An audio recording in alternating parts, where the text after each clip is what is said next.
મંગલ બજાર વિસ્તારમાં નાખવામાં આવેલ પેવર બ્લોકની સ્થિતિ સારી હોવા છતાં બદલવાની તજવીજ હાથ ધરાતા જાગૃત નાગરિકો તેમજ સ્થાનિક વેપારીઓ દ્વારા તંત્ર સામે નારાજગી દર્શાવી હતી। વડોદરા મહાનગરપાલિકાના કેટલાક વિકાસ કામો પર હવે સીધા સવાલો ઉઠી રહ્યા છે।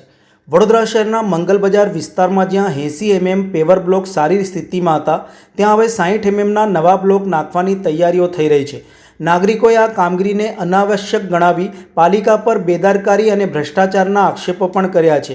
નવચેતના ફોરમના પ્રમુખ કીર્તિભાઈ પરીખે જણાવ્યું હતું કે મંગલ બજારમાં હાલના પેવર બ્લોક સારા અને મજબૂત છે, છતાં તેને બદલવાનું શું કારણ? આ પગલું વિકાસના નામે અયોગ્ય ખર્ચ કરવાનું એક ઉદાહરણ છે।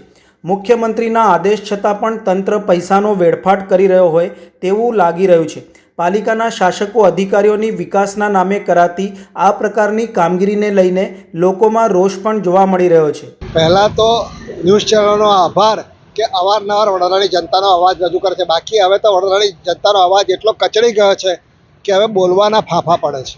ત્યારે આભાર સાથે જણાવવાનું કે વોર્ડ નંબર 14માં સૌથી વધારે જો સર્વે કરવામાં આવે, કદાચ વડોદરામાં પણ હોઈ શકે, તો પેવર બ્લોકના કામ પર સૌથી વધારે ધ્યાન અને ખર્ચ થયો છે। શું આ સૌથી વધુ ઇમ્પોર્ટન્ટ કામ છે? એટલા બધા છેલ્લા 2 વર્ષમાં 4 દરવાજા વિસ્તાર અંદર બહાર બધે જ જેટલી દુર્દશા થઈ છે એટલી પાછલા વર્ષોમાં કદી થઈ નથી। તો જવાબદાર કોણ? ધારાસભ્ય, કોર્પોરેટર, સ્થાયી સમિતિ કે મેયર, કે સૌનો સાથ અમારો વિનાશ? વડાપ્રધાન નરેન્દ્રભાઈ મોદી 2046ના સ્વપ્ન બતાડે છે, એમનું આધરું અનુકરણ કરીને વડોદરાના શાસકો અને નવા પદાધિકારીઓ પણ ભવિષ્યના સપના બતાડે છે। અમે વારંવાર કહ્યું છે, આજે ફરી કહીએ છીએ કે અમને કોઈ નવા વિકાસમાં રસ નથી। જે મહારાજા સયાજીરાવે વડોદરા જે આપ્યું છે એને ખાલી તમે વ્યવસ્થિત બનાવો અને તમારી અંદર અનુશાસન લાવો।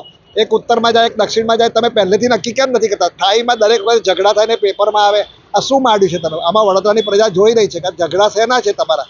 કમાવાના ઝઘડા છે કે વિકાસના ઝઘડા છે?